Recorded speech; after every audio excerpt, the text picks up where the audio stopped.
가끔 제가 목요 이 평화서당 이 강좌 아감벤? 네, 아감벤 니체 전에 아감벤. 한번 들은 적이 있고 니체 한번 들어가서 봤고요.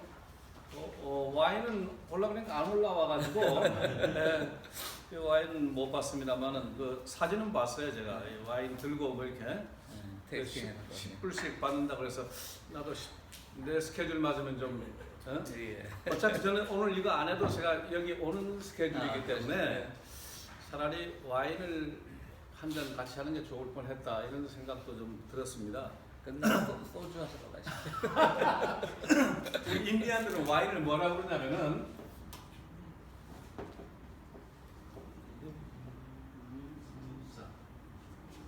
이게 물이란 얘기거든요. 무니.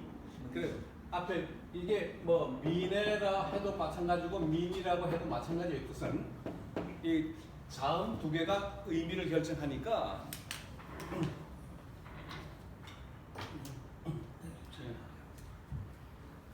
그러니까 무니샤라 그러면은 이게 와인입니다. 이게 레드거든요. 샤가 레드. 예, 샤가 빨갛다는 뜻입니다. 근데 무늬에다가 뒤에 샤 대신에 사파가 붙으면 사파, S-A-P-A, 사파는 블랙입니다. 블랙 워터 뭡니까? 커피예요. 커피. 무늬가 뭐. 근데 뒤에 또 와칸이라고 하는 말이 붙으면 또 달라져요. 이 와칸은 그 sacred 또는 그 holy 이런 말이거든요. 예. 거룩한 영적 뭐 이렇게 무슨 뭐 같습니까? 이건 추측.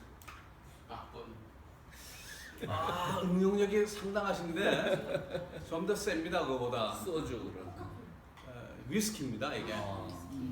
왜 위스키를 갖다가 이게 무늬에다가 와칸, 거룩한이라는 뜻을 붙였을까? 이거 한 잔 마시면 접신이 빨리 되거든요. 예? 한 잔에 그냥 이렇게 괜찮아지잖아요 이게. 예. 그래서 와인 부족이세요? 예? 그 인디안이 어느 부족? 수 인디안 얘기입니다 이게. 사우스 다코타, 노스 다코타. 제 이메일이 그 수. 아 그래요? 제가 수 인디안들 동네에서 10년 반 했고 일을 아리조나 온 지가 이제 10년 하고 8일 됐습니다. 예. 2007년 6월 1일 날 왔으니까 딱 10년 하고 일주일 됐네. 아리조나 어디서 하세요? 피닉스 에리어에. 간단하게. 예, 피닉스에 피마라고 있어요. 피마. 옛날에는 그 수 인디안 했는데 수 인디안은 이제 뭐 수 전체를 통칭하는 거고 라코타 또 다코타는 여러분들 아시겠죠? 다코타, 사우스 다코타, 노스 다코타 같은 말이에요. 나코타라는 말도 있고 이게 다 사투리입니다. L 다이렉트, D 다이렉트, N 다이렉트 그렇게 불러요 그 사람들이. 똑같은 말을 넣고 형제라는 말을 넣고 그걸 다코타라 그러면 다코타가 돼요. 형제라는 걸 딱 라코타라고 부르면 이 사람들이 되는 거예요. 그러니까 이 사투리 얘기인데 이게 그 수 인디안의 큰 세 갈래를 나누고 있는데 그 중에서 이 라코타가 제일 그 형제 중에서는 막내인데 여기가 제일 숫자가 많아요. 크레이지 호스라든지 레드 클라우드라든지 그 시팅 불 지금 요즘 한창 노스 다코타에 다풀이잖아요. 다코타 액세스 파이프라인 그 프로젝트. 그게 바로 이 라코타 중에서 시팅 불 그 부족의 땅을 지나가는 것 때문에 이제 막 복잡해졌죠. 예. 여기서 제가 10년 반 했습니다. 여러분께 이 3장짜리 이렇게 뭐 좀 복잡해 보이는 거를 나눠드렸는데 사실은 뭐 크게 복잡한 건 아닙니다. 왜냐하면 미국에서 인디안 문제라고 하는 것은 이건 아주 뭐 복잡한 것 같지만 사실은 간단한 문제거든요. 인디안들을 어떻게 보느냐에 따라서 딱 달라지는 거죠, 사실은. 예. 저는 뭐 기독교 선교사로 시작을 했기 때문에 이 교회는 뭐 이 기독교 선교라는 개념 별로 안 좋아하시겠지만 예, 많은 사람들이 저한테 질문을 했습니다. 왜 하필이면 인디안 선교를 하러 갔습니까? 예, 근데 원래는 처음에는 인디안 선교를 하려고 간 건 아닙니다. 저는 다른 데 가려고 했죠. 중국에 가려고 했던 것은 중국의 19세기 말과 20세기 초에 두 번에 걸쳐서 아주 대대적인 그 엔타이 크리스천 무브먼트라고 하는 거, 반기독교 운동이 두 차례가 있었습니다. 이상하잖아요. 우리 기독교 복음은 기쁜 소식이기 때문에 누구나 기쁘게 받아들일 수 있는 일단 그 개념상으로는 돼 있는데 현실적으로 이게 안 되는 거죠. 그 왜 이상하다, 왜 그럴까? 근데 그게 원래 처음에는 우리가 반기독교 운동이라고 이렇게 기독교 운동 이렇게 우리가 표현을 했지만 사실은 이거 아니에요. 원래는 비기독교 운동입니다. 그 의미가 차이가 있겠죠. 반하고 비하고 다르거든요. 반이라고 그러면 대등한 입장에서 엔타이 하는 것을 얘기하지만 비는 위에서 밑에 재판하는 거예요. 옳다 그러다 재판하는 거라고요. 중국 사람들 이 용어를 썼거든요. 너희들 보니까 틀렸다 이거야. 어? 왜? 그 아편 전쟁도 일어나고 뭐 서구 열강에 의해서 막 침입할 때 이 사람들이 굉장한 상처를 입습니다. 그래가지고 이 운동이 벌어졌을 때 이거를 미국의 하버드에 있는 그 페어뱅스라는 교수가 중국 전공하신 분인데 이분이 엔타이 크리스천 무브먼트라고 번역을 했어요. 엔타이 크리스천 이렇게 번역을 해놓으니까 이걸 다시 번역하면서 반기독교 운동으로 우리가 지금 번역해서 쓰고 있는 것 뿐입니다. 이게 참 이상한 거죠. 왜 그럴까? 이 좋은 소식이 왜 이 사람들에겐 좋은 소식이 되지 못했을까? 그것이 이제 제가 궁금했던 것이고 이거는 문제가 있다. 근데 그 전에 사실 제가 그 대학원에서 제가 중국 선교에 대한 공부를 좀 이렇게 하다가 그 생각을 했는데 중국을 가야 되겠구나 했는데 그 전에 사실은 제가 농촌에 가서 한 4년 경주 석굴암 바로 뒷골짜기 문무왕 그 수중릉 있는 쪽으로 바로 그 간포 그쪽으로 그 석굴암에서 넘어가면은 그 아주 그 경북에서는 오지입니다. 뭐 큰 도시가 옆에 뭐 경주, 포항 가까이 있긴 하지만 그 지역은 아주 동떨어진 도시 시골인데 외딴 마을에 교회가 하나 있었습니다. 교회가 있었는데 이 교회가 알고 보니까 역사 40년 동안에 6번 추방을 당했어요. 하나밖에 없던 교회가. 근데 제가 신학교 졸업하고 처음 가는 데가 거기입니다. 그냥 교회가 문 닫았다 그래서 그냥 갔는데 알고 보니까 40년 동안 6번 추방을 당했더라고요. 그래서 뭐 신학교 졸업하던 그 뜨거움에 이거 이럴 수가 있나 하고 들어가 가지고 질문을 했죠. 또 똑같은 질문을 한 거죠. 왜 기쁜 소식을 이 사람들은 싫어할까?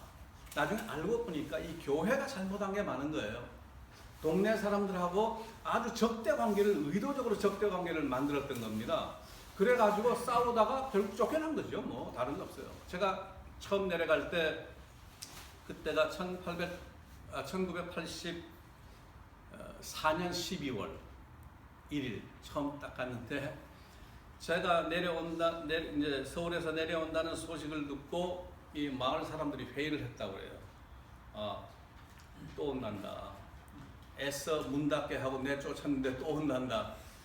그래가지고 그 사람들이 그룹을 하나 만들었어요. 마을에서. 그 그룹 이름이 뭐냐면은 그 당시에 제가 전도사니까 안명호 전도사 이주 반대 대책위원회 이렇게 만들어가지고 면사무소에다가 통보를 하고 면사무소에다가 얘기해가지고 파송하는 경주에 있는 교회에다가 이거 알리십시오. 사고 나니까. 근데 전 너무너무 궁금한 거예요, 그게. 그리고 그냥 가겠다고 해가지고 갔더니 동네 사람들이 처음에는 어떻게 나를 어렵게 하는지 그냥 계속해서 하면서 만나서 좀 대화를 하려고 해도 상대를 안 해주니까 그렇다고 해서 폭력을 가하거나 그러지는 않았어요. 신사적이죠. 사람들이 양반 동네니까 그 동네가. 나중에 알고 보니까 얘기를 해요. 하는데 교회가 잘못한 얘기들이 막 드러나는 거예요. 거기서 제가 처음 신학교 졸업하던 아주 그 분홍색 꿈들이 그냥 여지없이 부서지는 경험을 제가 한 적이 있습니다. 그리고 제가 거기서 이 사람들을 변화시킬 게 아니라 내가 변화되는 것이 먼저구나, 교회가 변화되는 것이 먼저구나 하는 것을 제가 거기서 깨달았고, 그리고 제가 완전히 선교적 이 퍼스펙티브를 바꿨죠. 이 사람들에게 좋은 것이 중요한 것이지, 교회가 생각할 때 자기가 소위 말해서 나르시시즘에 빠져가지고 교회가 자기 좋은 것만 알고 말이죠. 그렇게 해서는 안 되겠다 해가지고 하다 보니까 1년이 지난 1987년 12월 딱 1년 됐을 때 며칠 지나고 난 뒤에 그 마을 청년들, 그때 대책위원회 사람들이 찾아왔어요. 와가지고 저한테 그 얘기를 했습니다. 세 사람이 왔는데 들어가서 얘기하면서 그런 얘기를 하더라고요. 우리가 그동안 교회를 반대했는데 교회가 이런 데라고 하면 우리 마을에 교회 있어야 되겠습니다. 이렇게 얘기를 하더라고요. 그러고서 선물 하나 갖고 왔는데 보니까 이 케이크예요. 케이크에다가 어디 가서 샀는지 모르지만 메리 크리스마스 써가지고 그러면서 저를 그때 이제 환영을 해준 거죠. 그 이후로 30몇 년이 지났는데 40년 동안 6번 쫓겨났던 교회가 아직까지 한 번도 그 이후로는 마을하고 등지질 않았어요. 지금까지 계속되고 있습니다. 그래서 이게 뭐냐면은 교회가 그동안 우리가 잘못한 것이 너무 많지 않은가. 정말 교회가 이 커뮤니티를 위해서 존재하는 교회가 자기만을 위해서 존재하는 교회가 되다 보니까 문제가 오늘 이런 현상이, 우리 주변의 현상이 바로 그런 것 아니겠는가, 그런 생각을 합니다.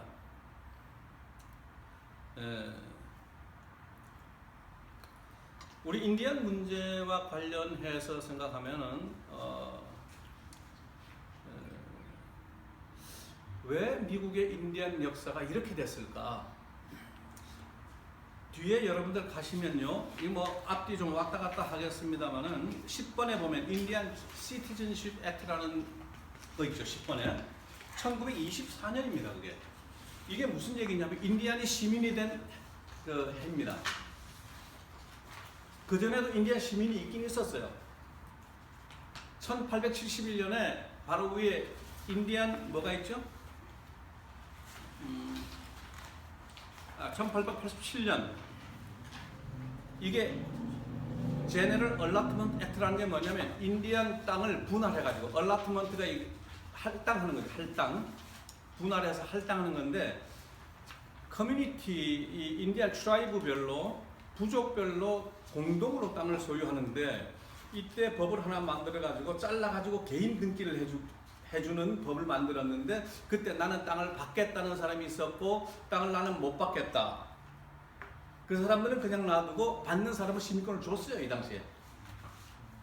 나머지는 사람이 아니죠. 그러니까 인디안 중에서 사람인 사람이 있고 사람 아닌 사람이 있는 거예요.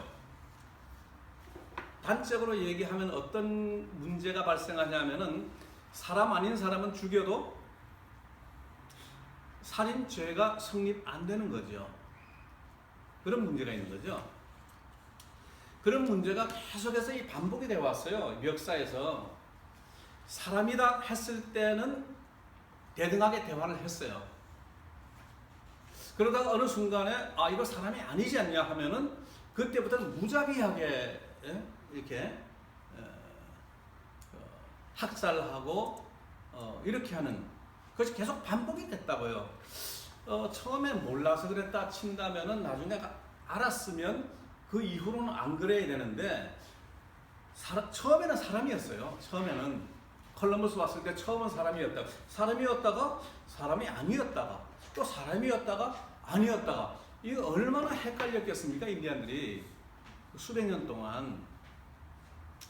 거기서 이 사람들이 입은 마음의 상처라든지 또 역사의 상처, 여러 가지 상처들은 지우기 어려운 그런 유산으로 지금 남아 있습니다.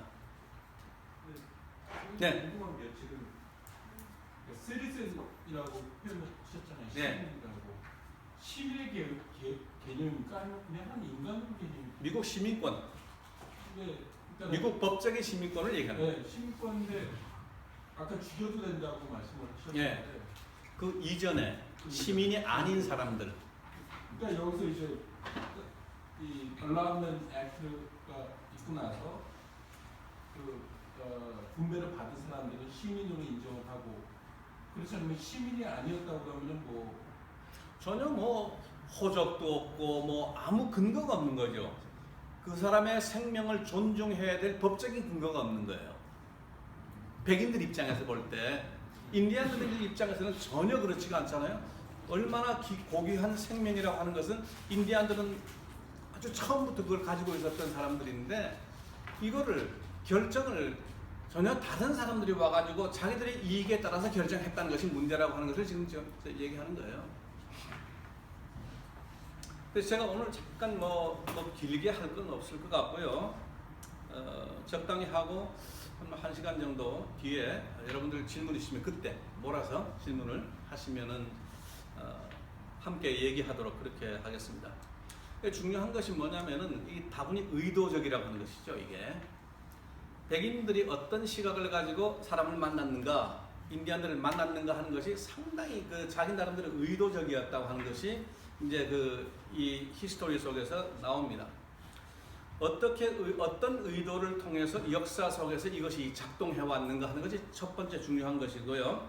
그것이 그 의도에 따라서 역사적인 어떤 팩트들이 바뀌는 거죠. 이것이 중요하고, 두 번째는 왜 그렇게 왜곡을 했을까, 그 동기가 뭘까 하는 것이 두 번째 우리가 좀 가질 수 있다면은 뭐 오늘 얘기는 그것으로 좋겠다고 생각을 합니다.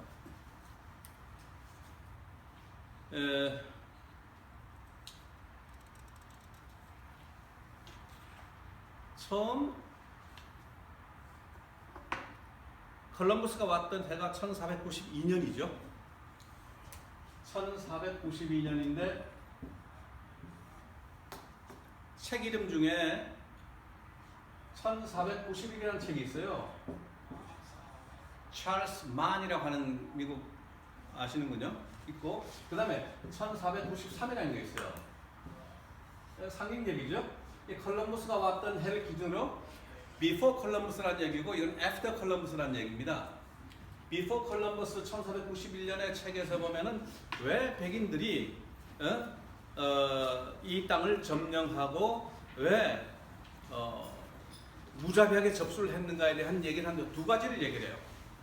이 사람이 책은 두꺼운데 사실 내용은 딱 두 가지예요. 첫째는 거주하지 않았다. 이 넓은 땅을 거의 황무지로 놔뒀다는 얘기죠. 그래서 우리가 와서 거주하고 우리가 경작을 한다. 두 번째가 이제 경작을 하지 않았다는 거예요. 땅은 경작을 해야 되는데 우리 기독교 뭐 성서에서 보니까 뭐 지배하고 뭐 경작하고 창세기에서 나오지 않습니까? 네, 이걸 가지고 그러니까 말씀에 따라서 자기들은 한 것뿐이에요. 네.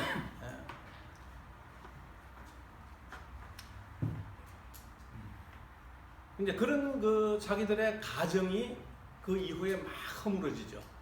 거주하지 않았다는 것이 아니라 엄청나게 거주했던 흔적들이 막 발굴이 되니까, 여러분 미국에 피라미드 있는 거 아십니까? 그 센트루이스 그 미시시피강하고 미주리강 갈라지는 데잖아요. 거기가 그 센트루이스가 강이 굉장히 큽니다. 일리노이하고 미주리하고 사이에. 그 센트루이스에서 강 딱 건너면은 카호키아라는 곳이 있어요. 카호키아.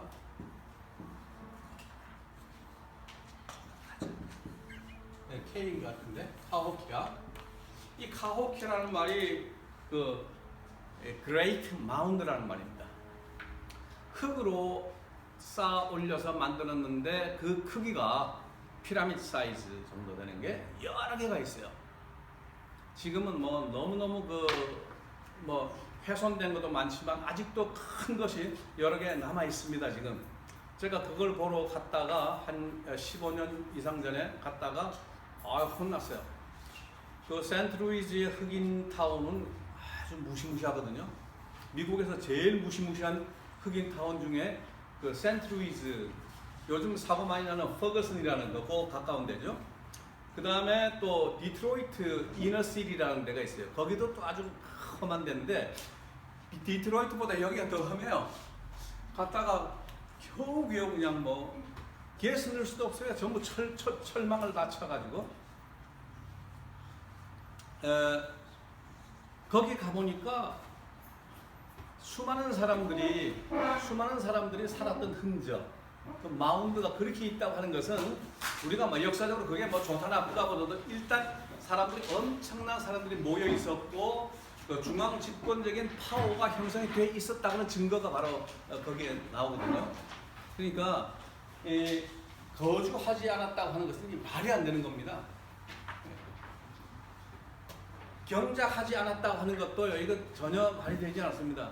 특히 아리조나, 제가 있는 아리조나 또 뉴멕시코 여기는 인디안들이 정말 아주 상당한 수준의 소위 물을 갖다 대는 이리게이션 스킬이라든지 농업하는 그런 어떤 방식 같은 것이 지금도 보존이 되어 있어요.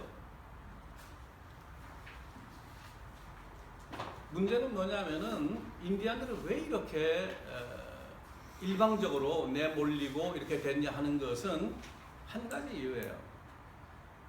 판단하는 사람의 눈 때문에 그런 거죠. 판단하는 사람이 그렇게 봤다는 이유밖에 다른 것이 없어요.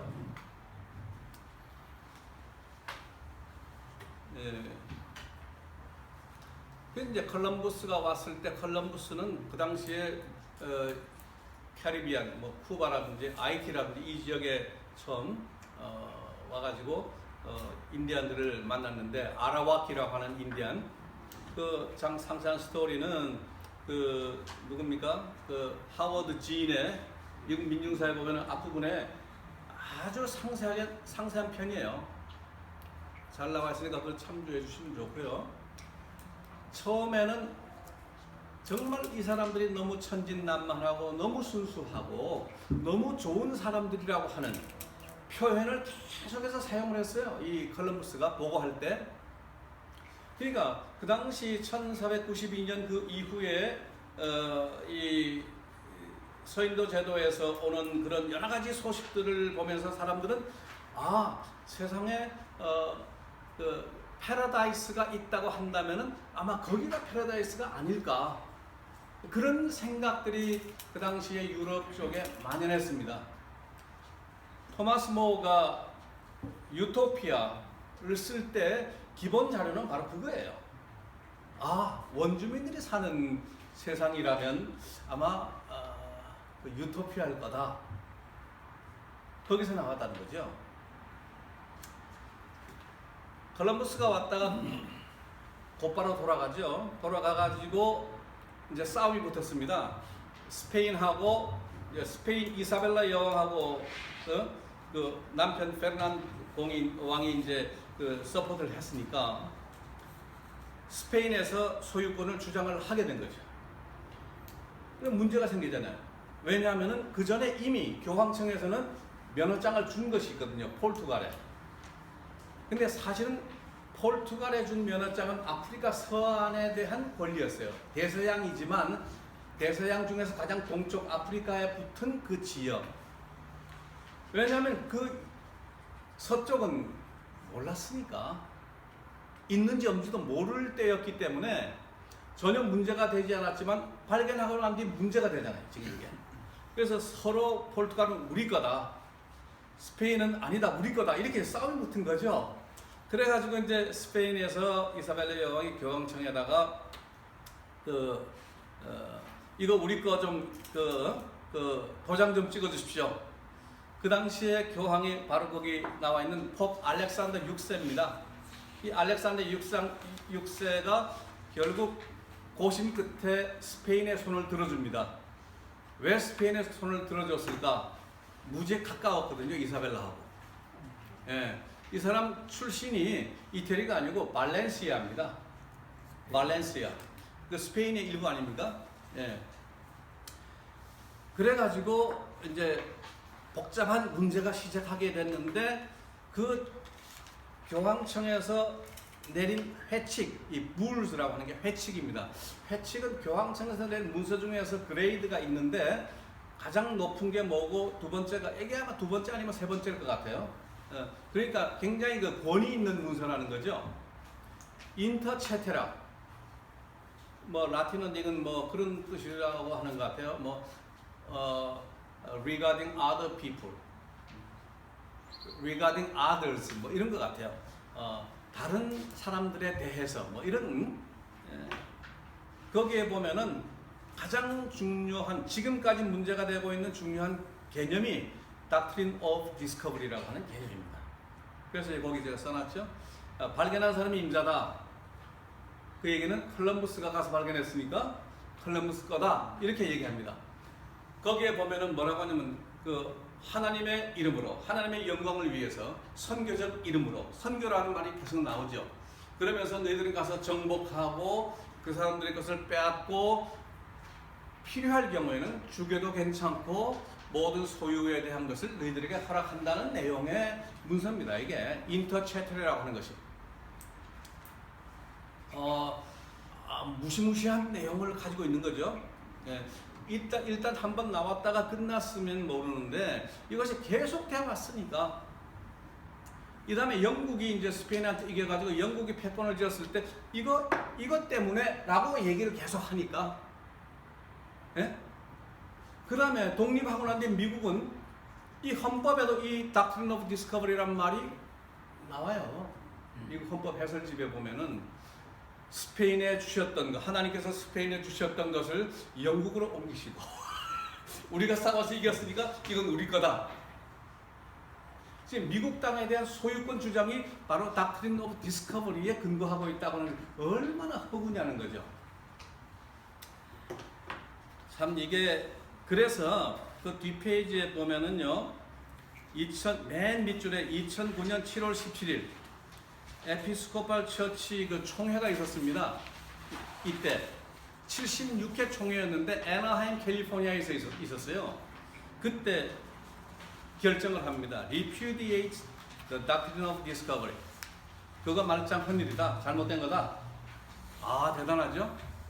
그 성공회에서 말이죠. 그때 그 로마 교황청 알렉산더 6세가 인터체테라를 통해서 주었던 그 토지 소유권, 그건 있을 수 없는 얘기다. 왜? Doctrine of 뭐예요? Discovery. 디스커버리가 아니지 않냐. 사람들이 살고 있었는데 어떻게 디스커버라고 얘기할 수 있느냐. 그러면서 전 세계 성공의 식구들에게 편지를 냈습니다. 내가지고 전 세계에 계신 우리 성공의 식구 여러분, 오늘 우리의 결정을 여러분들 존중해 주시고 여러분들 주변에 있는 원주민들을 존중하고 그들에게 최선을 다해서 그들을 위로하고 상처 치유를 해주십시오. 이런 그 내용의 편지를 이 총회 마치고 바로 보낸다고. 굉장한 결단이었겠죠. 근데 Doctrine of Discovery repudiate 한다는 것은 완전히 뭐라 그럴까요? 취소는 아니고 그건 인정하지 못하는 거죠. 관계를 단절하는 거죠. 모순이라고. 그 얘기는 뭐냐면 백인들이 여기 점령하고 살고 있는 그 자체를 불법으로 간주하는 내용입니다. 이게. 예. 사실 이 내용은 여러분들 좀 더 상세한 그 보시려면은 뉴스엠에 들어가시면 있습니다. 기사. 제 이름을 치시면 7, 8개인가 뭐 비슷하게 나오는데 그 중에 하나 들어가 있습니다. newsm.com이라고 진보 정리 아주 유명한 신문 있습니다. 그 편집장이 누구시죠? 예, 그렇습니다. 그러면 이제 1번에 인터체테라 불스, 법 알렉산더 6세, Doctrine of Discovery 그냥 대충 그렇게 정리를 하겠습니다. 근데 이때만 해도 사실 Doctrine of Discovery는 사람으로 인정하지 않는다는 의미가 그 속에 들어가 있겠지요. 예. 그다음에 이제 두 번째 Valladolid Debate 1550년에서 1년에 걸쳐 가지고 라스 카사스라고 하는 사제, 이 사람 나중에 닉네임이 붙죠. 그 평생 인디안의 동지, 인디안 인권의 보호자, 뭐 이런 별명이 붙어 있는 사람인데요. 그리고 후안 히네 데 세풀베다, 여러분들 그 405 옆에 세풀베다 길 있죠? 이 사람 이름이에요. 이 사람은 이 둘 사이에 이제 논쟁이 붙는 거죠. 라스카사스는 사람이다, 원주민들 사람이다, 사람인 증거를 계속 갖다 대는 거예요. 근데 이 사람은 그 사람 아닌 것 같다 하고 이 스페인 쪽에, 그러니까 그 주류 쪽에 그 대변자로 나와가지고 그 논쟁을 했죠. 근데 이 논쟁의 그 디테일한 내용은 뭐 추측만 할 뿐이지 실제로는 전해지지 않고 있는데요. 어떤 사람들이 이제 이걸 그 추측한 것을 가지고 여러 자료들을 모아가지고 책을 쓴 것들은 있어요.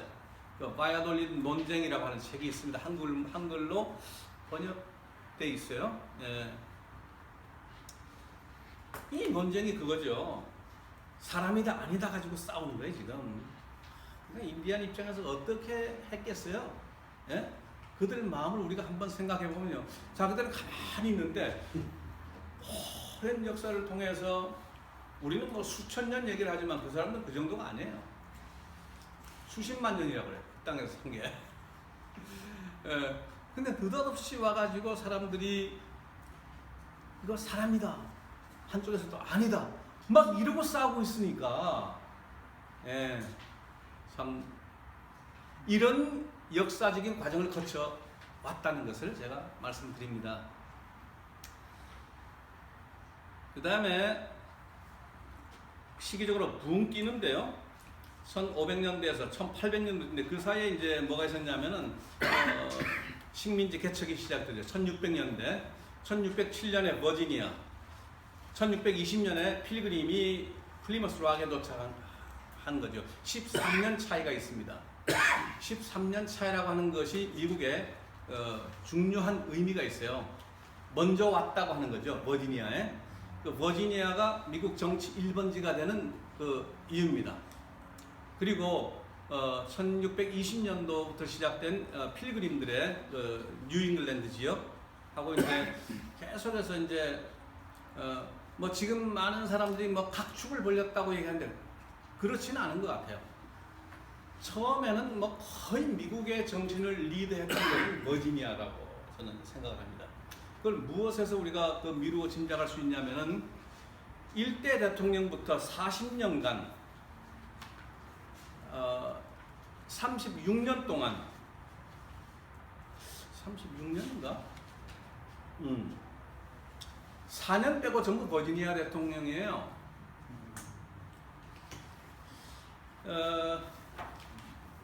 제가 잠깐 자료를 보면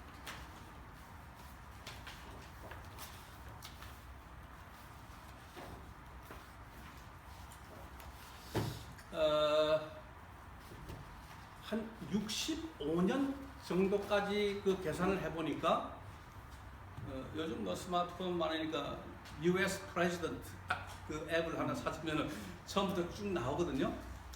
65년 중에서 12, 13년 빼고는 전부 버지니아 아니면 한 두 사람 노스캐롤라이나 이렇게 들어갑니다. 버지니아하고 노스캐롤라이나는 이후에 잘라서 나눠진 것이지 원래 한 덩어리거든요. 그거는. 예. 남부 정신의 대변사죠. 그러니까 조지 워싱턴부터 존 아담슨 이대는 저쪽 위쪽이고 3번 토마스 제퍼슨 뭐 해가지고 쭉쭉쭉 전부 버지니아 사람들이 미국 정치를 그냥 접수를 한 거죠. 그냥. 또 다른 데 가면 사람들이 없었어요. 남북 전쟁하기 전까지 지금 여기 뭐 남북 전쟁은 이제 조금 뒤로 나오겠지만은 남북 전쟁 가서도 막 싸울 때요. 그 전에 무슨 일이 있었냐면은 중부 지방에서 그 새로 땅이 미국으로 넘어오면 예를 들면은 1803년에 루이지아나 펄츄에스라고 하는 게 지었습니다. 지금 현재 루이지아나, 미시시피 해가지고 쭉 올라 미주리, 캔사스, 뭐 네브라스카, 노스다코타, 사우스다코타, 와이오밍 뭐 해가지고 쭉 그 당시에 불란서가 지배하고 있던 루이지아나 테리토리라고 하는 개념이 있습니다. 불란서 사람들이 그 모피 거래상들이 주로 왔거든요. 그 사람들이 소유권을 주장했던 그거를 나폴레옹 3세 한때 1,500만 불에 삽니다. 미국이. 예.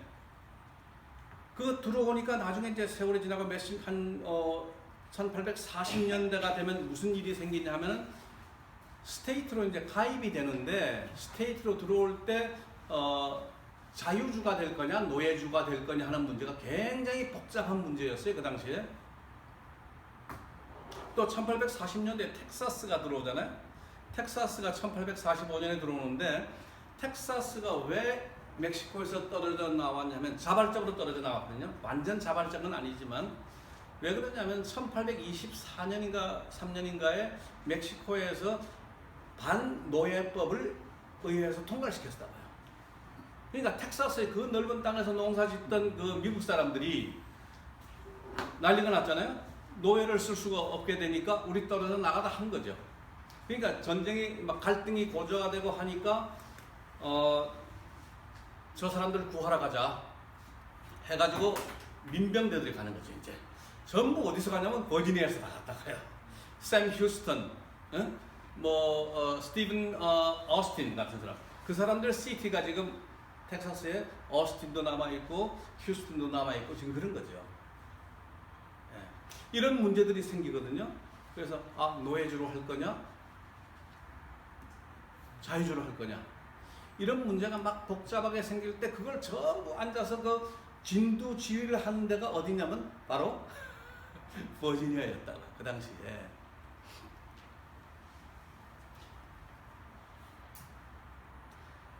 한 가지 이제 3번에 Foreign Independent Nation하고 Domestic Dependent Nation에 대해서 간단하게 설명드리면 처음에 이제 불란서 사람들 세력 몰아낼 때는 뭐 영국 쪽하고 식민지 사람들하고 합쳤죠. 영국 군대하고 식민지 사람들하고 합쳐서 하나가 되고 불란서 사람들이 하나가 돼서 싸웠어요.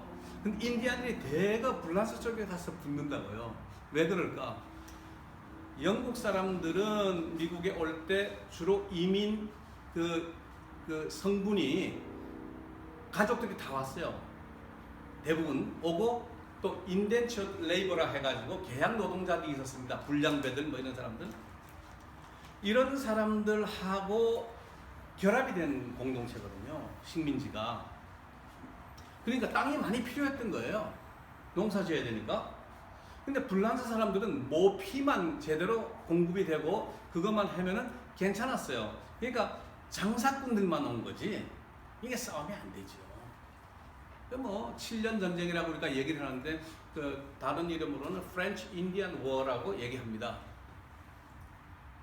그게 끝났어요. 딱 끝나고 나니까 식민지 사람들이 한 생각을 하기 시작을 했어요. 야, 한번 싸워보니까 우리도 괜찮은 것 같다. 근데 전쟁 끝나자마자 영국에서 전쟁 비용에 대한 뭐 원가를 생각했든지 뭐 돈 좀 뜯으려고 텍스를 같이 붙이기 시작한 거예요. 그래서 싸움이 생긴 게 식민지와 영국 왕실 간의 싸움이에요. 근데 그 싸움에서 중요한 게 뭐냐면 바로 이 개념입니다.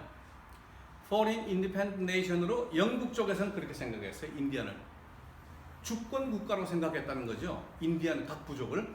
근데 미국은 Domestic Dependent Nation으로 독립국으로 인정 안 한 거죠. 인디안이 어디 붙어야 되겠어요? 뭐 너무 당연한 거 아니야? 영국 쪽에 붙었죠. 근데 졌지. 져가지고 북쪽으로 도망가가지고 또 하나의 식민지를 만든 게 캐나다입니다. 그 당시에. 그때 캐나다를 건국할 때 영국계와 인디안은 공동 주체가 되는 겁니다. 그래도 지금 비교해 보면요, 캐나다의 인디안과 미국의 인디안은 차이가 많아요. 지금 뭐 수상에 나서 가지고 트위도 수상에 나서 가지고 하는 거 보시죠? 예? 뭐 교황한테 잘못했다고 하라고 말이지. 불과 일주일 전인가 그래요. 네. 뭐 그런 그 신문 보시면 어떻게 저기는 저럴까? 미국에는 어떻게 그렇게 안 될까? 이런 우리가 생각을 하는데 나라의 출발 자체가 달랐기 때문에 그래요 이게. 옛날에 퀘벡주가 독립하려고 할 때 뭐 굉장히 퀘벡에서 뭐 논쟁이 많았죠. 상원에서 부결이 됩니다. 상원에서 부결이 될 때 아주 중요한 그 순간에 인디안 대표가 일어나가지고 이글 페더를 딱 떨어뜨리면서 넣어 그랬어요. 엘라이자 하퍼라고 그 교회 장로님이고 그 인디안 대표로서 상원에서 입김이 있는 사람이었어요. 그러니까 상원에서 그런 위치에 있는 사람이 인디안들이 있는 거예요. 거기는. 예. 그런 일이 있었습니다. 이 개념도 계속해서 인디안들의 운명을 좌지우지하는데 사용된 개념입니다. Foreign Independent Nation 하고 Domestic Dependent Nation 이 개념이 인디안의 운명을 갈랐다고 보시면 돼요. 그러니까 미국에 남아있던 인디안들은 그러니까 힘든 세월이 이제 본격적으로 시작이 된 거죠. 미국 독립 이후에 참 어렵게 됐죠. 그 전에 또 한 가지 중요한 사건이라고보다 전쟁이죠. 뭐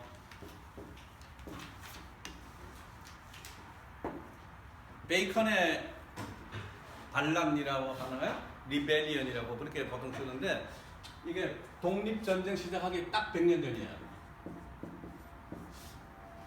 뉴스엠의 목사님 한번 글을 쓰신 것 같은데 이 주제로 글 쓰신 분 난 사실 우리 한국 사람 중에서 내가 못 봤는데 목사님이 쓰시고 책도 내가 본 책을 인용을 하셨더라고. 에드문드 모얼간의 American Slavery, American Freedom이라는 책인데 이건 뭐 굉장히 중요한 책이죠. 초기 미국사를 이렇게 하는데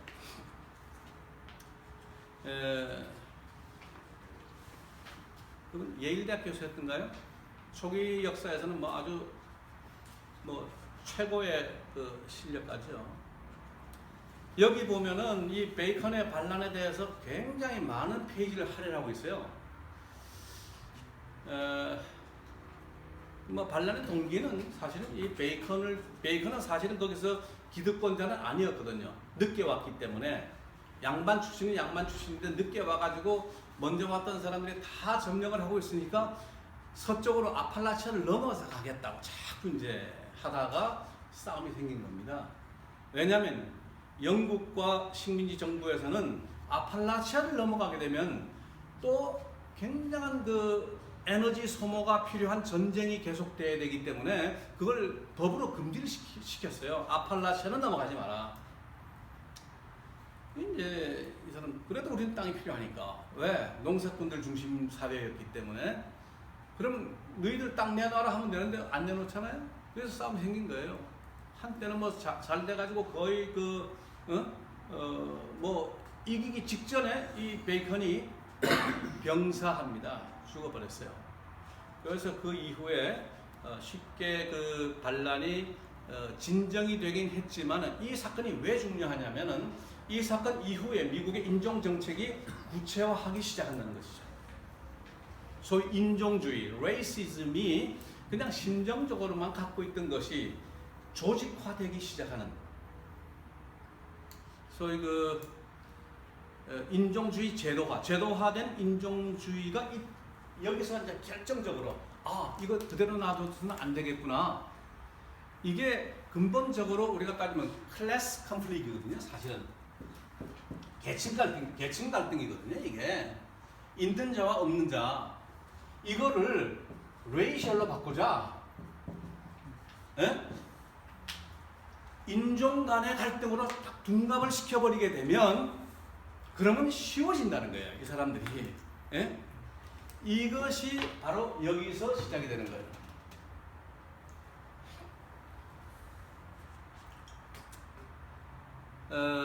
계층 갈등과 인종 갈등은 근본적으로 그 성격이 다른 주제죠. 계층 갈등이라고 하면 평준화 얘기가 당연히 나오잖아요. 인종 갈등을 인종적인 문제로 갈등의 원인을 이렇게 설명하게 되면은 이건 백인들한테 확 맥히니까. 예. 그러니까 아주 그 가난한 백인들을 다루는 데는 이것보다 좋은 게 없어요. 그래가지고 이 베이컨 백인이잖아요. 거기 백인 인덴처드 레이버 그 계약 노동자들 많이 있었거든요. 흑인들하고 서로 너무 가깝게 지냈어요. 서로 가난하니까. 예? 근데 그 중간에다 쐐기를 박아버린 거죠. 지금 베이컨 난 그 수습하면서 쐐기를 박아가지고 가난하지만 백인들에게는 인센티브를 주기 시작을 합니다. 너희들은 백인이니까 너희들은 다르지 않냐 저 사람들하고 하면서 인센티브 주는 내용들이 그 책에 다 나오더라고요. 예. 이건 참 그 미국 역사를 이해하는데 우리가 베이컨에 나는 우리가 한국 사람들 잘 모르지만 우리 미국을 제대로 이해하려면 이걸 해야 되겠다. 이걸 알아야 미국 역사가 제대로 이해가 되지. 지금까지도 이게 망령을 부리고 있는 거 아닙니까? 지금까지도.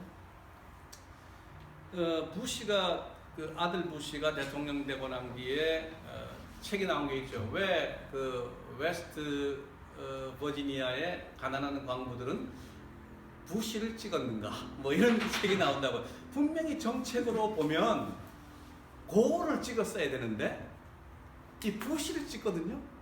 이해가 안 되는 거예요, 이게. 이 문제와 관련이 있다고요. 우리는 백인입니다.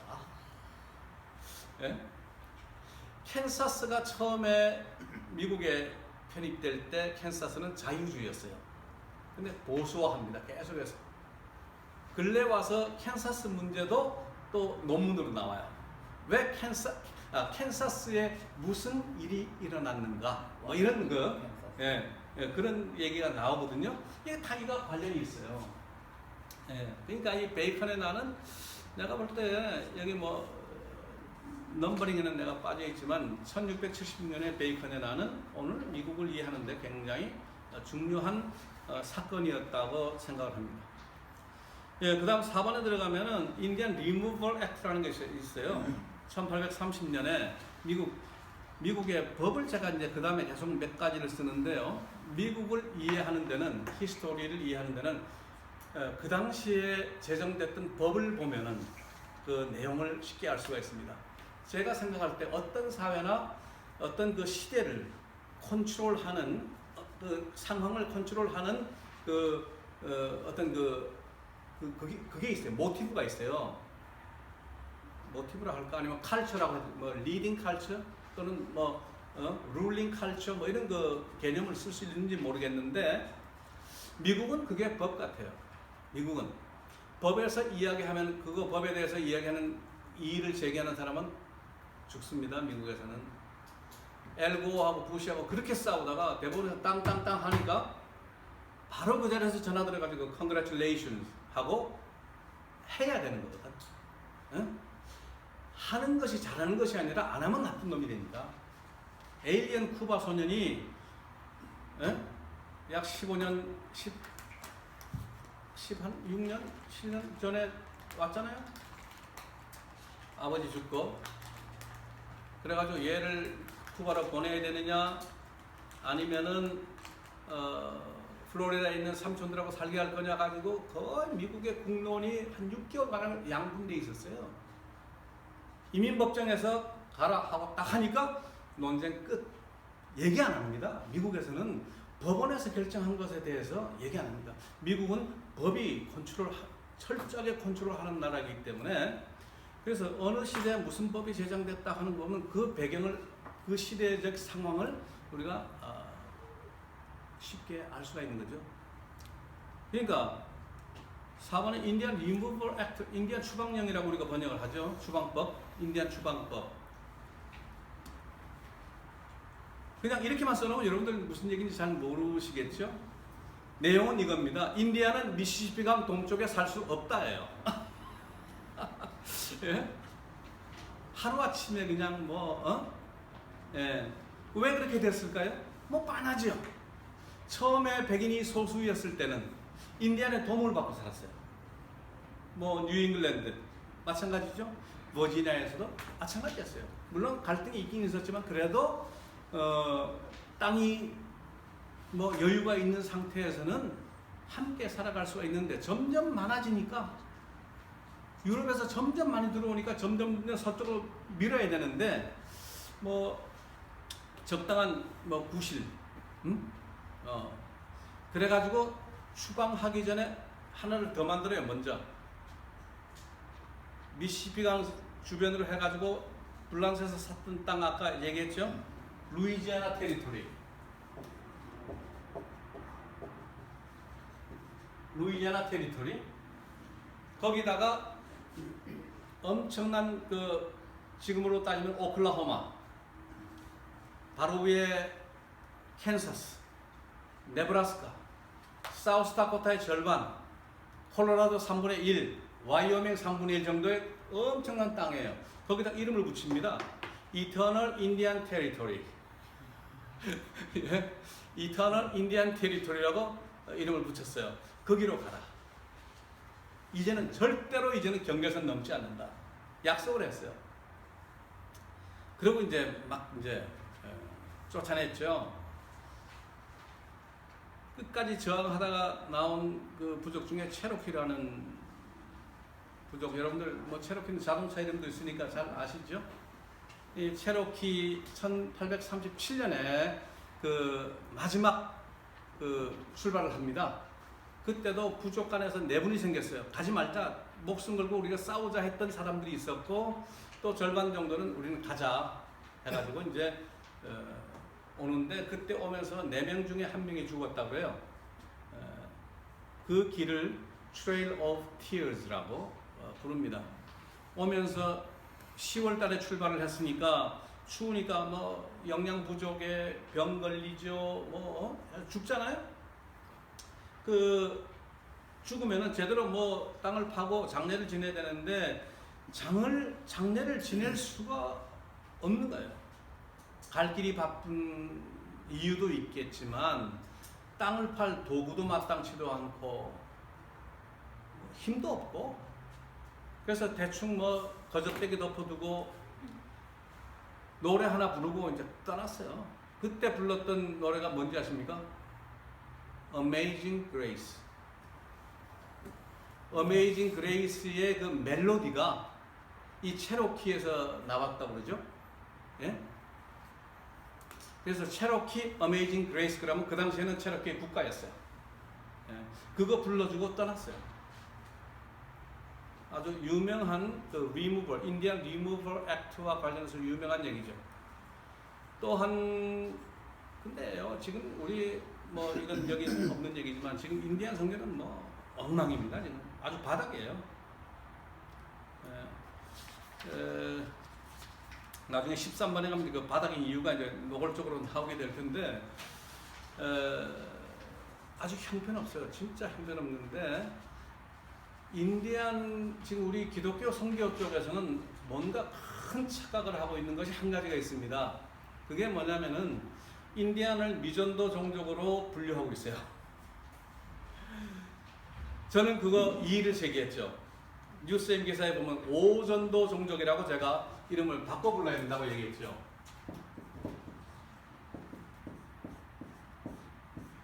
오전도 잘못해가지고 그렇게 만들어 놨다는 거죠. 아직도 복음이 리치하지 않았다는 것이 아니라 잘못돼가지고 모든 걸 뒤집어 놔버렸기 때문에 오늘 그 사람들이 그런 거다. 그렇게 이제 제가 얘기를 했습니다. 왜 그런가? 한때는 크리스천된 부족들이 엄청나게 많았거든요. 인디안 중에 1800년대 체로키 그랬어요. 체로키 어메이징 그레이스 부르면서 오잖아요, 이 사람들이. 그때 정말 인디안 편에 섰던 선교사 2명도 따라옵니다. 이 사람들 인디안과 함께 살다가 함께 죽은 선교사인데요. 이 사람들도 같이 신뢰가 있었던 거죠.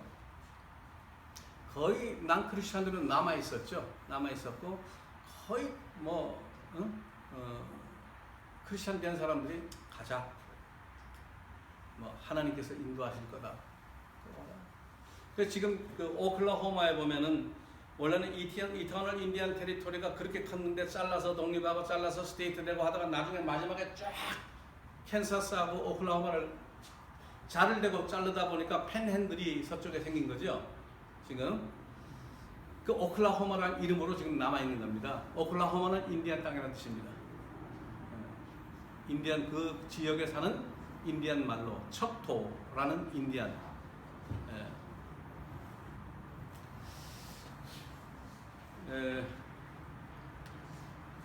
동북부 토론토 또 오데호 쪽에 살던 인디안 중에 휴런이라고 있어요. 휴런 인디안. 이 휴런 인디안도 굉장히 그 사람들이 똑똑하고 참 그 아주 스마트한 사람들이었어요. 백인들이 감탄할 정도로. 그래서 거기 있다가 아이고 이거 잘못해가지고 미국으로 넘어왔네. 거기 살았으면 더 나았을 텐데 미국에 넘어와가지고 이법이 생긴 거예요. 이미 카나다하고 경계는 그어져 있었고 그게 쫓겨 와가지고 어디로 갔냐면 캔사스로 왔어요. 센트루이즈를 거쳐가지고 캔사스에 온 게 한 1840년도 정도에 왔습니다. 와가지고 보니까 인디안들이 먼저 온 인디안들이 뭐 땅을 또 점령하고 있으니까 할 수 없다 우리가 사자해가지고 동부에서 멜랜드 쪽에서 와 있던 그 델라웨어 인디안들이라고 있어요. 델라웨어가 지금 스테이트 이름으로 남아 있지만은 인디안 이름이거든요. 부족 이름인데 그 사람들한테 땅을 이렇게 샀어요. 사가지고 디벨롭한 것이 지금 현재 캔사스시티가 미주리하고 캔사스 스테이트 강 끼고 양쪽으로 있는데 동쪽은 미주리 캔사스시티고 서쪽은 캔사스 스테이트 캔사스시티거든요. 이 캔사스 쪽에 있는 캔사스시티를 이 사람들이 디벨롭한다. 한때는 95% 크리스천이었어요. 이 사람들이. 얼마나 스마트하고 얼마나 정말 잘 살았냐 하면은 캔사스의 교육제도 만들었죠. 캔사스 도로 만들었죠. 그 사람들이 캔사스의 그런데 이제 미국은 이제 스테이트가 이제는 뭐 되는 거구나. 그래가지고 자기들이 가버너를 뽑았어요. 뽑아가지고 연방 정부에다가 우리 뽑았으니까 해달라고 한 방에 날라갔죠. 예. 근데 백인들이 감동을 받아가지고 오데호 중에 하나를 이 사람들이 이름을 남겨놓은 이유가 너무 스마트하고 이런 거 보면 정말 예수 잘 믿어서 그랬다는 얘기하기 쉽지 않은데 하여간 그랬습니다. 그런 사람들이 많았어요. 예, 인디안 리무벌 액트라는 뭐 그런 의미고요. 인디안 그 학살 현장 사실 뭐 오늘 우리 김 목사님께서 타이틀 붙인 건 신을 죽인 신앙이라고 이렇게 표현했는데 사실 사람 죽인 게 다 그런 거 아니에요? 예? 내가 볼 때는 그 두 신과 우상이 싸워가지고 정말 피나게 싸웠던 스토리가 아닌가 그렇게 생각합니다. 샌드크릭이 제일 먼저 생겼는데 샌드크릭은 콜로라도 덴버 동남쪽 약 100마일 지점에 있는 곳입니다. 박지호 기자가 캘리포니아에서 동부로 가면서 아리조나 나한테 들렀다가 내가 가는 길에 뭐 시간 되면 한번 여기 들렀다 가보라고 했더니 샌드크릭하고 와시타 리버 두 군데를 다 둘렀어요. 와, 그거 굉장히 멀거든요. 근데 그 두 군데를 다 갔어요. 가면서 글을 썼더라고요. 그 당시 미주 뉴스앤조이에다가 샌드크릭이 이제 유명한 건 뭐냐면은 이게 1830 몇 년도인데 1834년 이 사건이 있었는데 1864년 죄송합니다. 11월 달이죠. 11월 29일 날 이 사건이 있었는데 중요한 건 뭐냐면은 그 미국의 그 기병대가 왔는데 기병대 대장이 쉬빙턴이라고 하는 사람이었는데 감리교 전도사였어요. 덴버 주변에 여러 광산들이 많았는데 그 광산 주변에 이 썬데이 스쿨을 전부 다니면서 만들었던 사람이에요. 이 사람이. 그래가지고 1864년부터 132년이 지난 1964년도 4월에 감리교 총회를 덴버에서 하면서 이때 죽은 후손들을 초청을 합니다. 초청해가지고 132년 전에 우리가 이 일 한 것에 대해서 오늘 여러분들의 사죄한다 고백을 했어요. 훌륭한 일이죠. 예. 그런 일이 있었고, 워시터 리버는 4년 뒤에, 이건 오클라호마입니다. 웨스턴 오클라호마인데, 이때 죽은 그 사람들 그 부족하고 같은 부족이에요. 겨울이 되면 남쪽으로 이렇게 이동을 하거든요. 그래서 오클라호마까지 왔는데 거기 캠프를 치고 있었는데 항상 공격을 하면 언제 하냐면 겨울에 해요. 노출이 쉽고 겨울철에는 도망가기도 쉽지가 않습니다. 뭐 물도 얼고 뭐 여러 가지 여건이 좋지 않으니까 또 겨울에 11월 달에 공격을 하죠. 운디드니 매사커는 제가 사우스다코타에서 10년간 일을 할 때 제가 일을 했던 곳입니다. 했던 곳인데 마지막이죠. 이게 대학살 마지막입니다. 1890년. 그래서 운디드니라고 하는 지명은 이 지명인데요. 이 인디안 말을 영어로 번역한 겁니다. 창크페 오피라고 하는 인디안 말인데 상처 입은 무릎이다 이런 뜻이거든요. 창크페 오피.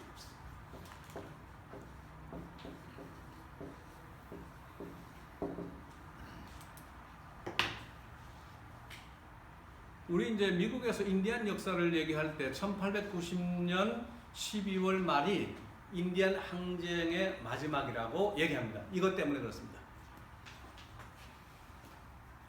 이때 많이 죽었죠? 우리 제가 일하던 곳에 수 인디안들 많이 죽었습니다. 예. 겨울이니까 거기 사우스다코는 얼마나 춥습니까? 영하로 우리 화시로 막 20도까지 막 내려가고 20도 이하로도 막 내려가거든요. 그런 겨울에 죽고 땅 파가지고 약 300명 그 자리에서 같이 묻어버렸죠. 밑에 제가 한 가지를 참고로 써놓은 것은 1862년 12월 26일 망카토 메사커. 이거는 남북 전쟁 중이었습니다. 남북 전쟁이 1861년 4월부터 남북 전쟁이 터지잖아요. 근데 문제가 생겼어요. 망카토 미네소타에 있는 조그만 마을인데요. 그 주변에서 인디안들에게 정부가 약속한 곡식, 양식이 이제 지급이 되는데 왜 백인들이 양식을 지급을 해야 되냐면은 땅을 가져간 대가로 약속을 한 것입니다. 양식과 의료 서비스와 교육 서비스. 이 세 가지를 약속을 합니다. 근데 중간에서 일하는 사람들이 아주 그 못된 사람들이 있어가지고 안 주는 거예요, 양식을. 배고파 죽겠는데. 그래가지고 거기서 이제 막 싸움 붙죠. 그래가지고 인디안들이 이제 하도 얘기를 하니까 그 창고에서 양식을 줬는데 쌀에다가 쌀인가 밀인가에다가 그 모래를 섞어가지고 줬어요. 딱 가서 보니까 그렇게 된 거지. 인디안을 그냥 정신 그냥 잃어버리고 도로 가가지고 그 책임자 입에다가 너는 짐승처럼 풀을 먹어야 된다고 풀을 가지고 입에다가 집어넣고 한두 사람을 죽였어요. 그게 이제 시작이 돼서 전쟁이 일어난 겁니다. 이게 Sioux Uprising이라고 그렇게 얘기합니다. Sioux Uprising. 그래가지고 이제 뭐 180 몇 명인가 이제 잡혀갔는데 이제 뭐 이렇게 보내주고 마지막에 핵심 인물 38명을 교수형을 한 날짜입니다. 이게 망카토 메사커. 거길 가봤더니 지금 현재 그 자리는 없어지고 거기에 할리데이 인이 서 있더라고요. 근데 이게 이제 제가 왜 써놨냐면 이 사람들이 전부 장로교인들이에요. 이 사람들이 장로 그 형장으로 가면서 불렀던 찬송이 있는데 그 찬송가를 내가 바꾼 것 같은데 못 찾겠네요. 예. 만카튼 매사커 이때 사형에 사인한 사람 그래도 뭐 인디언들이 링컨을 좋아하지 않습니다. 에이브람 링컨을. 왜냐하면 이 사형이 사인한 사람이거든요.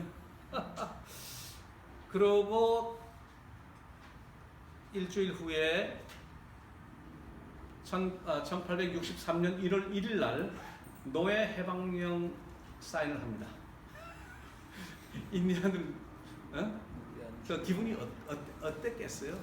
네? 참 그런 그 학살의 역사를 통해서 많이 정말 치유하기 어려운 그런 상처를 입었습니다. 가장 중요한 건 뭐냐면 이 사람이 사람인가 아닌가에 대한 이야기예요. 이게 전부. 그 다음에 6번에 Thanksgiving Day와 National Mourning Day. 여기 1970년 프랭크 제임스라고 하는 사람을 내가 썼는데요. 1970년 그 플리머스에서 매사추세츠에 있는 그 플리머스가 있잖아요. 그 플리머스에서 땡스기빙 데이 그 축제를 한다고 원주민 그 당시에 청교도들을 이렇게 만났던 그 인디언 부족 이름이 완파누아입니다. 완파누 지금도 있습니다. 거기 이 부족의 대표자를 초청을 했어요. 한 사람을 초청해가지고 인디언 입장에서 인디언 이름 안 쓴다고 하셨는데 그 리갈리는 씁니다. 왜냐하면 법적인 권리가 인디언이라는 용어에 지금 그 연결이 되어 있는 부분들이 많기 때문에 근데 보통 우리는 안 쓰죠. 자기들은 써요. 근데 우리가 쓰면 실례죠. 네이티브 아메리칸이라고 하는 말을 주로 썼죠. 지금까지. 이제는 First People 또는 First Nation이라는 말을 씁니다. 아까 목사님께서 선주민이라고 하는 걸 썼는데 선주민으로 지금 번역이 계속되어 나오죠. 프랭크 제임스를 초청해가지고 우리 축제 클라이막스에 당신이 짤막한 연설을 좀 해달라. 근데 딱 행사 직전에 1시간 전에 그 원고가 전달이 됐어요. 원고 좀 내봐라. 그랬더니 원고를 줬더니 이대로는 안 되겠다. 거기 막 한을 이렇게 자기들의 슬픔과 한을 이렇게 막 쏟아놨을 것 같아요. 제 추측에. 근데 연설 원문이 남아 있습니다. 남아 있는데 제가 그 기사에서는 썼던 것 같아요. 우리 뉴스앱에 나와 있는 기사는. 근데 이제 그걸 수정을 하라고 요청을 해요. 1시간 남았는데 이거 수정을 해달라. 난 못하겠다. 그래가지고 막 옥신각신 하다가 난 안 한다 그러고 이제 갔어요. 가가지고 그 플리머스 언덕에 올라가가지고 자기들의 요전에 그 추장 동상이 있는 언덕 꼭대기에 가지고 시내 전체를 바라보면서 자기가 준비했던 그 연설문을 읽은 겁니다. 그것이 반추수감사절의 시작입니다. 반추수감사절. 그랬다가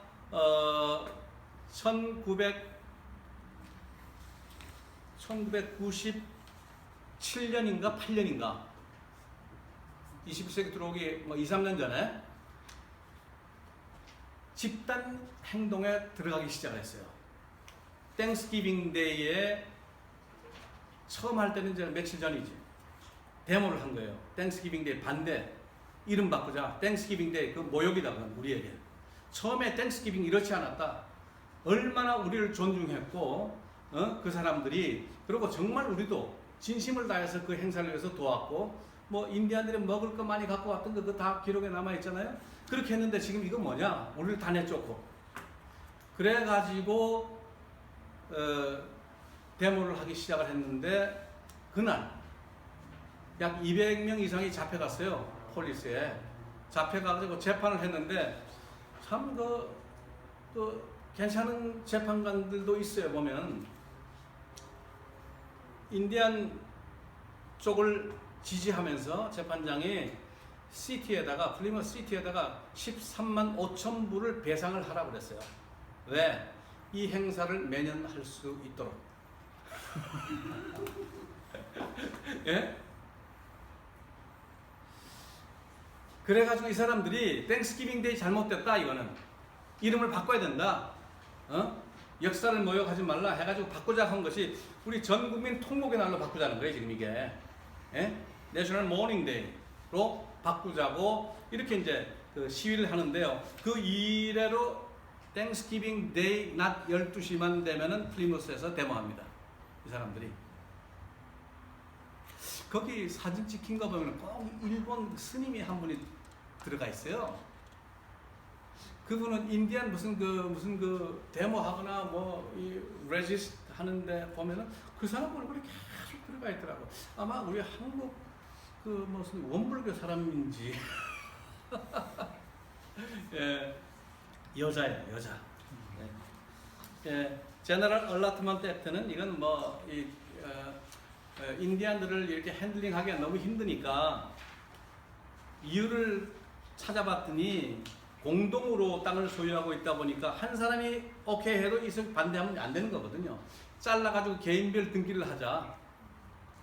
그래가지고 이제 했던 정책입니다. 공동체 파괴. 이것도 일종의 그 제노사이드죠. 그 당시에 그 선전문이 있어요. 땅 팔으라고 하는 선전문에 그런 그 글자가 찍혀 있는 걸 봤어요. 당신도 추장이 될 수 있습니다. 땅을 혼자 가집니다. 그래가지고 유혹을 하고 그렇게 했던 그게 있어요. 9번 보딩 스쿨. 이건 굉장히 중요한 건데요. 시간이 조금 늦어졌는데 끝나는 거는 뭐 걱정하지 마십시오. 끝나니까 제대로.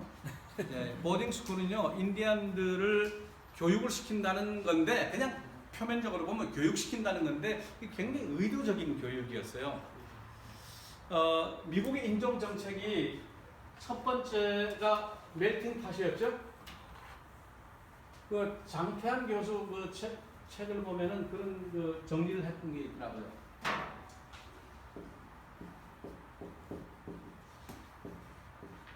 이거는 유럽인들 자기들 사이의 이야기입니다. 우리는 하나다. 근데 보니까 그 남북 전쟁 끝나고 난 뒤에 노예들 해방되고 난 뒤에 보니까 이 색깔이 다양해졌네.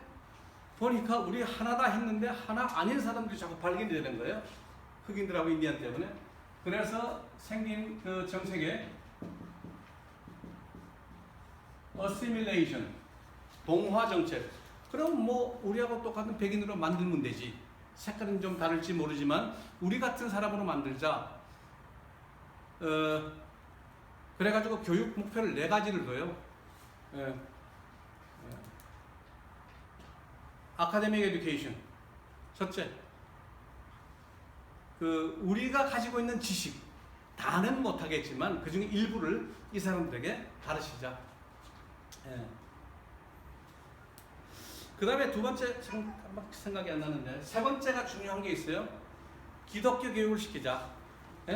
우리와 같은 신앙을 가지게 되면 우리하고 비슷한 사람이 될 거 아닌가. 네 번째는 아메리칸 시티즌으로 만들자 하는 것이 이 사람들의 목적이었어요. 그런데 중요한 거는 와가지고 배우고 집에 가면은 금방 까먹으니까 아예 격리를 시키자, 가장하고. 그래가지고 캘리포니아에서 잡으면은 저 산타페로 데려가고, 우리 피닉스에서 잡으면은 저 동부 필라델피아로 데려가고, 칼라일이라고, 필라델피아에서 약간 서쪽으로 1시간쯤 오면 칼라일이라고 있어요. 막 뒤섞여 버렸어요. 가족들 만나지 못하게. 그래서 8년에서 10년 못 만나게 하는 거예요. 우리 가장 가까운 보딩 스쿨이 아직도 하나 남아 있습니다. 이 캘리포니아에. 리버사이드에 남아 있어요. 셔먼 인디안 스쿨이라고 있습니다. 그러니까 애들이 부모를 떠나가지고 얼마나 고통스러웠겠어요? 이 역사적인 그 현장을 복원해가지고 전시하는 박물관이 피닉스에 있습니다. 여러분 중에 혹시 피닉스에 오시면은 개인으로 단체로 오시면은 제가 안내를 한번 해드릴 수 있습니다. 마지막 전시의 마지막 부분에 가면 결론이 나와요. 세 장의 사진이 결론으로 나와요. 인디언 어린이 무덤입니다. 그리고 위에 글을 써놨어요. The only way we could get home. 앞에 death가 붙어있어요. Death was the only way we could get home. 죽으면 가겠지. 네? 죽으면 가겠지. 딱 죽는 거예요, 애들이. 이것 때문에 캐나다에서 굉장한 법정 소송이 붙었죠. 캐나다도 했거든요. 미국하고 비슷한 시기인데 한 4, 5년 늦어요. 미국보다. 미국은 1879년에 시작이 됐는데 아직 남아있는 학교는 내 학교입니다. 물론 그런 식으로는 안 하지만은 내 학교가 아직 운영이 되고 있어요. 캐나다에서 법정 소송을 엄청나게 했습니다. 무슨 어뷰즈 해가지고 쭉 그 자료 정리를 해가지고 법에 소송을 했는데 하는 것마다 그냥 인디언들이 다 이겼다고요. 그래가지고 캐나다 성공회 앵글리칸 처치에서 사스카치완 지역 같은 데서는 교부 재산을 다 팔아도 배상을 할 수 없는 상황이 됐어요. 그 당시에 법원에서 판결하기를 연방정부 프로젝트인데 교회가 가서 했거든요. 교육 공무원이 와서 할 수가 없죠. 그 당시에 돈도 많이 들고. 그러니까 가지 말라 그래도 알아서 자발적으로 가는 선교사들이 있으니까 선교사들 다 맡겼거든요. 교회가 60, 정부 40. 근데 60%를 물어내려고 그러니까 재산 다 팔아도 안 되는 걸. 그래가지고 정부 상대로 편지 쓰기 운동을 성공해서 벌였습니다. 그래가지고 나중에 이게 정부하고 이 협의가 끝난 것이 한 5년 전이에요, 지금. 그래가지고 30%를, 그 절반이죠? 연방정부가 책임져 주는 걸로 해서, 그러니까 30대 70으로 지금 갖고 있어요. 미국도 지금 시작하려고 지금 하다가 제동이 걸렸죠.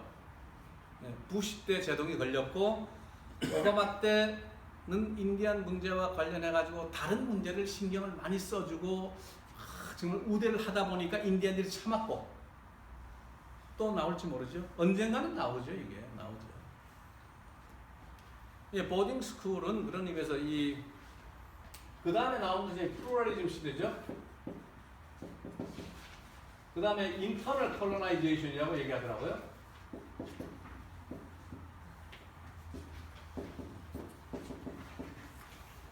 내부 식민지죠. 이건 뭐 아까 얘기했던 그 포거슨이나 센트루이즈의 흑인촌 같은 지역, 그 뭐 디트로이트의 이너시티 같은 거 전에는 개발해가지고 어떻게 뭐 해보려고 했는데 이제는 하지 말자요. 지금 그대로 놔두자. 예, 그런 걸로 지금은 바뀌어 있는 거죠. 그러니까 미국은 1세기부터 4세기까지가 한 나라 안에 다 있는 겁니다. 그런 의미에서 보면 이 시대가 이제 민권운동 시대죠. 조금 있으면 나가면 민권운동인데요. 네. 그 다음에 인디안 시티즌십 액트는 아까 얘기했으니까 간단하게 하면 이때부터 이제 미국에서 태어나는 모든 인디안은 자연적으로 시민이 되는 그런 법이 통과된 겁니다. 1차 대전에 가서 전공을 세웠는데 엄청난 전공을 세웠는데 상을 주려고 하니까 호적이 없는 사람들이 발견된 거지. 예? 인디안들. 이런 케이스가 있고 하면서 의회에서 의논해가지고 앞으로 인디안은 전부 시리즌으로 우리가 해야 된다. 이런 얘기입니다. 11번의 인디안 리오가나이제이션 액트. 이거는 바로 앞부분의 7번에 제너럴 얼라트먼트 인디안 토지 할당법이라고 하는 거죠. 이게 인디안 토지 할당법에 의해서 땅을 막 잃어버리니까 개인이 소유하게 되니까 백인들이 가서 뭐 술 몇 병 주고 바꾸고 이런 식으로 해서 땅을 뺏기 시작을 하니까 나중에 백인들 중에서 의의를 제기하고 다시 회복하자는 운동이 나와가지고 뜻 있는 백인들에 의해서 이런 것이 이제 다시 생긴 겁니다. 1934년. 그 다음에 1956년에 릴로케이션. 56년이면 2차 대전 끝나고 한국 전쟁 끝나고 난 뒤에 미국의 경제 사정이 좋지 않았거든요. 그래서 계속 먹여 살리려고 하니까 힘드니까 큰 도시로 가서 인디안들을 얼번 인디안으로 만들자. 그렇게 이제 또 방향을 선회합니다. 그러니까 뭐 자기들의 의사와 상관없이 자기들의 고향이 그냥 계속 바뀌어야 되는 거예요. LA도 그때 많이 왔습니다. 여러분들 파코이마라는 데 아세요? 파코이마가 인디안촌이었어요. 그 당시에 제일 많이 왔던 곳입니다. 여기가 파코이마예요. 제가 사우스다코타에서 같이 일하던 인디안 목사가 너 어디서 태어났냐 그랬더니 파코이마에서 태어났대. 한번 LA 같이 오는 길이 있어가지고 파코이마 그 주소를 갖고 있더라고요. birth certificate에 그 기록이 돼 있으니까 가서 그 집 앞에 가서 사진 찍어주고 뭐 그랬던 적이 있습니다. relocation 마지막에 13번 이거는요. 우리 그 소수민족 운동 할 때 인디안들도 했습니다. 그게 이제 아메리칸 인디안 무브먼트라는 건데요. 이때 중요한 일이 생겼어요. 우리 기독교 쪽에 인디안 교회 쪽에 이때까지만 해도 교회가 굉장히 부흥했습니다. 2차 대전 갔다 온 베테랑들이 교회를 꽉 채웠어요. 바깥에 나가가지고 현대 문명을 맛을 봤는데 시골에 오니까 없잖아요. 그러니까 유일하게 교회 가면 피아노도 있고 뭐 마이크도 있고 음악도 있고 말이지 막 채웠어요. 그 당시에 교회가 막 부흥을 했습니다. 한국 전쟁 갔다 와서도 많이. 근데 60년대 후반에 들어가가지고 민권운동 하면서 역사 반성을 하지 않습니까? 두 가지 현상, 근세사 연구, 전통문화 연구. 그러고 보니까 근세사를 보니까 교회 책임도 크거든요. 근데 교회 떠나기 시작했죠. 이때부터 목사들도 떠나고 평신도 떠나고 장로님도 다 떠났어요. 그리고 그 당시에 이제 북치면서 춤추면서 노래하는 걸 하니까 교회에서는 전통문화 가지고 나오는 거 아주 죄악시거든요. 그건 아주 우상숭배고 그건 이불한 것으로 자꾸 교육을 하고 문화 말살을 해왔는데 아닌 것 같다 보니까 예수 믿는 것이 이런 것이라면 이거 우리께 맞는 것 같다 하고 돌아서기 시작을 한 거죠. 우리 학생들도 그렇잖아요. 한국에서 운동권에서 농악하고 탈춤 추잖아요. 이게 뭐냐면은 우리 미국 사회학에서는 전통 문화를 회복하려고 하는 것은 자기 정체성 회복을 위한 자기 노력이고 political resistance로 이해를 합니다. 예. 이거를 지금 우리 교회도요. 아직 지금 인디안 쪽에 가서 왔다 갔다 하는 사람들도 이 부분을 이해를 못하는 거예요. 그거 왜 그런 거 하냐고 지금도 우리 얘기를 하거든요. 그래서 제가 20년에 들어가지고 제가 아예 교회에서 드럼팀하고 춤추는 팀을 오가나이즈 해버렸어요. 제가 춤추고 제가 노래하고 같이 하자. 응? 우리가 해야지. 무슨 소리냐. 예. 제가 그래서 인디안 대학에서 뮤직 앤 댄스를 제가 배우고 그래 같이 하면서 너무 좋았어요. 인디안들이 얼마나 고마워하는지 몰라요. 최근에 와서는 2000년도를 중심으로 그 뒤에 생기는 일들이 지금 아주 빠른 속도로 이 회복의 단계로 들어가고 있습니다. 오늘은 여기까지 하겠습니다.